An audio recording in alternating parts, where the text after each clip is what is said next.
Welcome to episode 23 of Inclusion with Mansi. I'm your host, Mansi Chandorkar. Each week, we're going to discuss various areas of inclusion and how you can be an inclusion champion. Since April is Autism Awareness Month, we shall be in conversations with adults who are on the spectrum and hear them advocate for themselves. We aim to move beyond just awareness into acceptance and embracing differences. You have heard today's guest speak to us about his experiences with music in episode 17. Let's welcome Akshay Shanbhag again, this time to discuss his experiences with autism. Welcome back, Akshay, to Inclusion with Mansi. We've had you on episode 17 of the podcast, and I'm so happy to have you back today. Can you introduce yourself to the listeners who missed listening to your episode 17? Oh yeah, it's great to be back on this Inclusion with Mansi podcast. And good evening to everyone. I'm Akshay Shanbhag, and currently I'm a fourth year undergraduate physics student at IISER Pune. Currently, my research is on nanomechanics, which is the physics of dealing with very small atoms and molecules, and anything smaller than a nanometer. Yeah, on the nanometer scale. Yeah. And I'm also an individual on the autism spectrum as well. So we'd like to discuss about how autism works and why we need to create awareness on autism. Thank you for being here and sharing your views on what you feel, what autism is for you, and helping to spread awareness. Since April is Autism Awareness Month, we're talking to a lot of individuals who are on the spectrum. So, Akshay, according to you, what is autism for you? What does it mean to you? I would say it is not a disease, rather, it is a disorder. Yeah. And uh, for me, I think it would mean a little different wiring of the brain and the nervous system, I would say. Yeah. So, in what ways do you think that autism makes you a little different from the other people? In my way, I will say communication skills and many other skills that normal people do not like do not face problems in. Yeah, so you mean neurotypical people, right? Because I don't know what normal is. So, we'll refer to them as neurotypical people who neurology is wired typically. So, we won't say normal, we'll say neurotypical. Yes, Okay, so uh, you feel that there are a lot more communication difficulties as compared to the other neurotypical people would face. yes, So you have been facing a lot of difficulties earlier, but right now I know that you communicate quite well. So what has helped you through your journey to help you with your communication skills? so far we have been working on a lot of therapy and counseling. So right from the start, after this getting the speech therapy done, even then there were behavioral problems even along the way, be it in Vidya Valley or be it in Orchid School or be it in IISER Pune. So we had always done therapy compulsorily and without fail also. And if not for therapy, we try counseling also. Wherever something goes wrong, we try and approach the counselors, or somewhere something is not going your favor, then yeah, approaching counselors is a very vital tip here. Yeah, so you've had intensive therapy from the beginning. You've received early intervention, which has helped you with your speech and communication, and then also with behavioral difficulties on how it is the most appropriate way to express your feelings to the others. And the counselors have played a vital role for that, right? Yes, But in school, you've also had an experience of a shadow teacher while you were in school, yes. right? Earlier till class 10. So, what was that experience for you?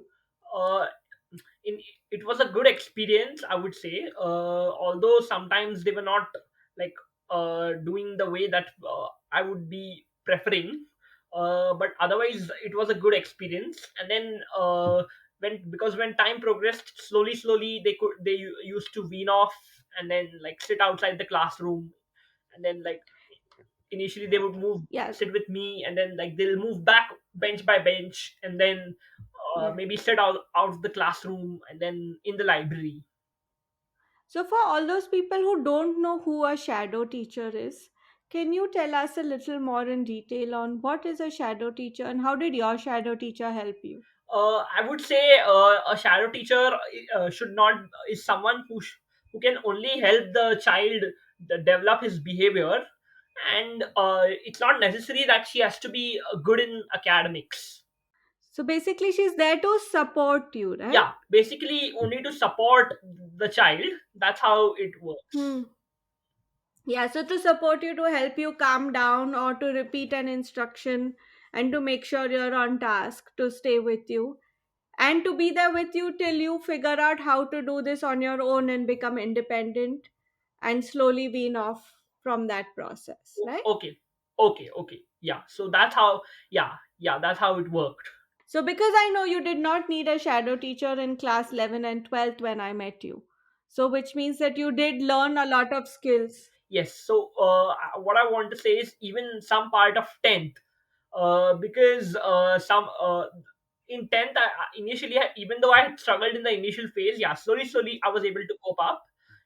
That's how it worked, 10th standard. So you did have a shadow teacher from class 3 to class 10 Yeah, and but by then you learned how to then yeah, be on yourself and be a lot more independent yeah, because class 11 onwards you haven't needed one. yeah. So basically, we do some a reward system. Hmm. The reward system was like there were four tasks like reading, listening, writing, and staying calm. Like the goal was to follow these four, and the last was to be like as cool as cucumber. Yeah, that is cool. Yeah, and that reward system was till fourth, right from the start till Hmm. fourth, and then slowly the teacher would only help guide the behavior, check my behavior, keep a check on my behavior after fifth and all. Yeah. Keep a check on your behavior. That's right. So, and I know that you have worked a lot on communication skills because at one point in time when we were coming back in the bus from sports day, I know you approached me and came to me and said that I'm getting very worked up just now. I may get into trouble because these boys are troubling me. Can I come sit with you? So that was your way of managing and controlling the situation you were in. And my first thought at that point was like, oh, I'm so proud of Akshay because one, he realized that there is something that is troubling him. And two, he knew that, okay, let's go to the closest adult I know to, get help so that I Yeah, don't get into trouble. yeah, I think that is a use of knowledge, I think, because this was, I think, in 12th, and probably I was entering the stage where you had to write exams and all. Like, I think it was in that stage. So because it was in Yeah, December, yeah, I think approaching a counselor was good to reduce that stress on those exams, absolutely. Yes. particularly prelims, I would say prelims.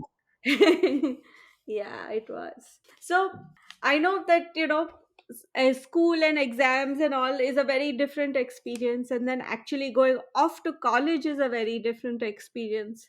How has your experience changed from being in school to being in college? I would say Orchid like was a good experience. Like facing it is like without breaking a sweat, I would uh, follow everything.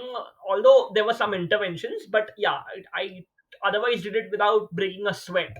And although teachers would be little unhappy with my performance and all, I would still understand. And yeah, without breaking a sweat, I would keep trying. So no matter how much effort you put in, but it you felt that it did help that you had some kind of examination concessions that the board provides Yeah, yeah. to, for Yes, yes, yes. so what were the concessions that you think helped you? I think more of time, because yeah, I think more time because Extra time. writing was an issue, but now I think writing will improve. And yeah, although there were changes of in the pandemic due to which papers end up going very lengthy, so yeah, that's how it worked. Hmm. And I also know that something different that happened for you when you went to college is that initially you did stay in the hostel as well, right? Yes, yeah. How was that experience for you? Initially it was a very struggling experience because my roommate, which was initially assigned, like he was not able to communicate with me well because he did not speak English fluently and he knows only his language, which I think is Kannada. Okay. So because there was a lack of communication between you and your roommate, you ended up, Yeah, that communication gap was what we were yeah. not expecting, but yeah, and whatever is done, so yeah, that's how it was. Yeah. But then you eventually did figure out how to like be by yourself in the hostel. Yes, yeah, yes, yeah, I eventually figured out how to be by myself, but even with that there were growing incidents with more of the fights, more of the damage to property, or maybe access to lab without permission. So there were a lot of things that you still need support with, even though, so it's not like support ends when school ends, right? You still need continual support to help you manage your behaviors, and counseling has Yes, been something that has helped you yes, through this yes. process. Yeah, so what we did is we with the counselors, my parents had a meeting, and then we somehow managed to call the dean and many other authorities like dean of student activities or and medical committee who can help in these critical situations where things have gone wrong. So you feel it is very important for everyone to know about the diagnosis in advance to sensitize them about how it affects you and how they can support you in your journey being with them, right? Yes, yes, yes. Okay, so since we're talking about school and college so much, what is something that you would like to tell teachers who have students on the spectrum in their classroom on any advice or any tips that you would like to give them for the kids in their class? So for teachers, they have to be stern so that students can work efficiently. And then one thing is that they should handle students with care, such kind of students. And it is not necessary that they can complete everything at once. They can ask them to take their time and then do that task. Like for example, like if they're not able to solve a problem, like they can complete, they can at least give it a try. That will be highly appreciated for them. Absolutely. So it is important to, like, the concessions that are given by the board and the examinations are not limited only for the exam. You can give them throughout the school year as well, where you can reduce their portion a little or give them extra time to do the same amount of work so that they can finish it and do it, give it their Yes. best to do it. Yes, or maybe think of even a laptop or any other concession which Yeah. CBSE recently gave at the stroke of the board exams. Yeah, absolutely. So whatever concessions that the board is giving for the board exams, use those concessions, build them in, teach a lot of assistive technology which can help the students Yeah, function in a more effective way. yeah. Also, one more thing I want to mention is about the visiting the center before the exam. Hmm. Yeah, That was also another important point I wanted to mention because that will give them a familiarity of where they have to sit and like how it will be like absolutely the correct. setup of the exam. So pre-planning and pre-preparing for what is going to come, especially for new changes and Yeah, new yeah, transitions, is a yeah. very important thing to do. But it didn't matter whether parents were allowed or not for me, but I think it would have mattered for them, but it wouldn't have mattered for me. For a lot of students it would make a difference, for some it not, but it did help you to know that this is your center, this is where you have to go to, this is your class. Yeah, That visit that we did was helpful, right? yeah, yeah. But I felt 10th standard was very useful because Hmm. parents were allowed access to the center Mm-hmm. and they were very supportive. The center staff Hmm. and the principal, based particularly. Hmm. In my that was in my 10th boards, I think they were very supportive Yeah. and they could help us at the right time, and yeah, we could maybe ask questions and maybe get them Yeah, which sorted. is great, right? And we did this by involving a counselor. What we did is we involved a counselor Yes. also because that can help in assisting the centers. Yeah, and counselor to help you calm down, to help the other people at the center understand what your difficulties are and what to do in case you get worked up, Yeah, right? that's a great option. Yes. Yeah, absolutely. And with that, I never found any paper lengthy. With that, no paper ended up being lengthy, even with the extra time. Yeah, no paper ended up being lengthy. Super. That was great. So, Akshay, what is it? What is something that you would like to tell parents who have just figured out that, that their children are on the autism I spectrum? would say to them not to give up. They should at least try them, to give them more and more opportunities for them. Like they should expose their children to more and more activities. Like for example, sports. They can expose them in music. They can expose them in art. They can expose them in drums. Yeah. So academics is not the only thing in life. Give them exposure to everything. Let's see what they take liking towards and, Yeah, yeah, encourage them to do yeah. more of that. Yeah, and it will be a matter of time also, because let them take their own time. Let the children take their time, because in figuring out what is their favorite, because that's how it is. Yeah. And like how you had different interests earlier, right? You played the piano, then you moved to the drums, and you were singing at some point in time, Yes, and you had singing. different interests at different points of time. Yeah, yeah, that's how it worked. And singing was little hard because it's all Yeah. about memory. But here, drumming is not about memory; it's about creativity here. Yeah, so it helped you get different kind of exposure to know, okay, this is something I like, or this is something I Mm, don't like so mm, much, so I won't do so much of this. mm. Now I prefer this, so let's do a lot more of this activity. So Yes, that way it did help you, right? Decide what you wanted to do yes. and support you in that way. Yes, I would also advise parents to create awareness about autism to the teachers or to the Hmm. staff, whoever is teaching their child, because that will be easier for them. At least they could set up a meeting with the counselors, and maybe Yeah, the counselors can involve the teachers. absolutely. So your advice would be that don't shy away from the diagnosis, Yeah, that's accept it, tell the school in advance so the counselors can be on board and then help you, help the child, yes. help the teachers, Yeah, and all come up with a plan on what is best for the child. but the main thing is about admission. The admission, Hmm. the kind of school that they admit the child in, that should be a mainstream school. And Yeah. this should not apply only to schools. This should apply even to tuition classes. Like for example, Yeah. maybe in the skating class or drum class, Hmm. or anything else. Yes, you would encourage them to do inclusive activities with everyone. Because the teacher is not well trained.